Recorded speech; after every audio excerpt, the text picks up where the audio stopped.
February 19th, we get up in the morning, we can see the bombardment going on against the island. All this bombing going on, all that dust and everything. Oh boy, you know, they're blowing the hell out of the enemy. Iwo was the most bombed place in the Pacific. They thought that we'd probably be there about 3-4 days.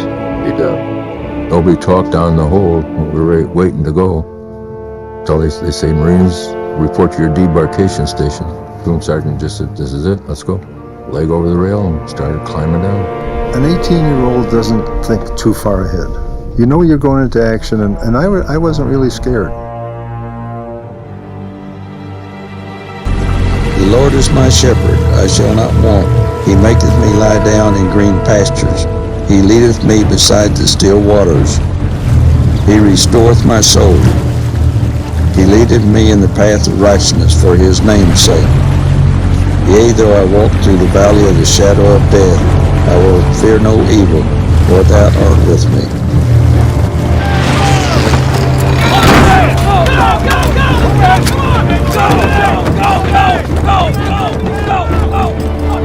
When we got over the rise was when all hell broke loose. This is Staff Sergeant Alvin Josephi Jr., a United States Marine Corps combat correspondent speaking from Iwo Jima. An attack is underway, and so far this morning, in a couple of hours, they have gone approximately 500 yards through the most difficult kind of terrain. This island is studded with pillboxes, and they have already passed through several lanes of them and have passed over the volcanic ash, the terrible yellow, craggy, rocky, lifeless soil of this part of the island. Look, some bullets are whistling past us. Japanese mortars and also small arms fire are occasionally dropping around us.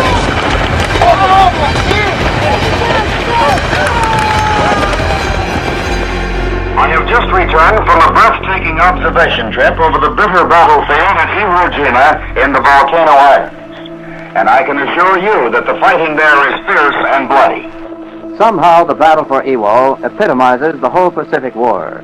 Rugged, dirty, barren, and insignificant, useless except in war, but the scene of one of the cruelest fights in this country's history.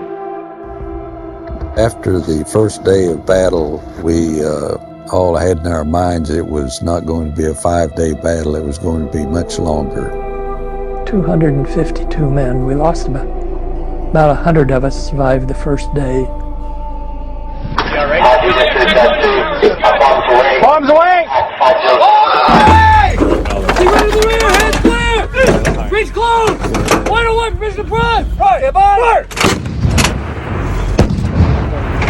Mark! Stand by! Hey! Mark!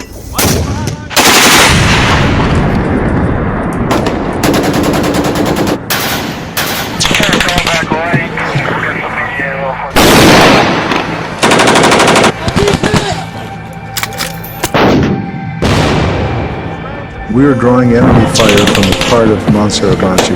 To go across the island, I think, was 1,000 yards.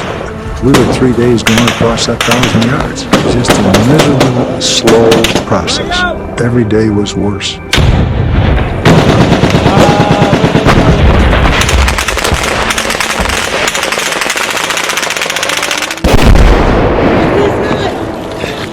Guys who were wounded were all in bandages, blood-soaked bandages, and they had rifles turned upside down.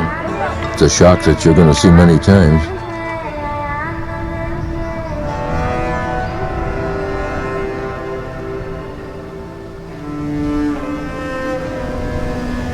Our battalion commander, Chandler Johnson, had a flag that the captain of the transport gave him and said to him, Chandler, he said, when you get up on top of Mount Suribachi, try and put this up for me. We finally reached the crest, and as we got up on the hill, they're raising that flag. It was a spectacle. It was a great thing to see. I lifted up in the stretcher, and everything stopped. I remember calling down there, you know, what's going on? And they said, look over that way, you can see it. And at that time, the flag went up. And that was a wonderful sight. But there's a lot of guys that never saw it, never saw that, and never will see that. It made tears come to my eyes. It was emotional after all the fellas that we had lost. But we'd lost during the few days it took to take that place.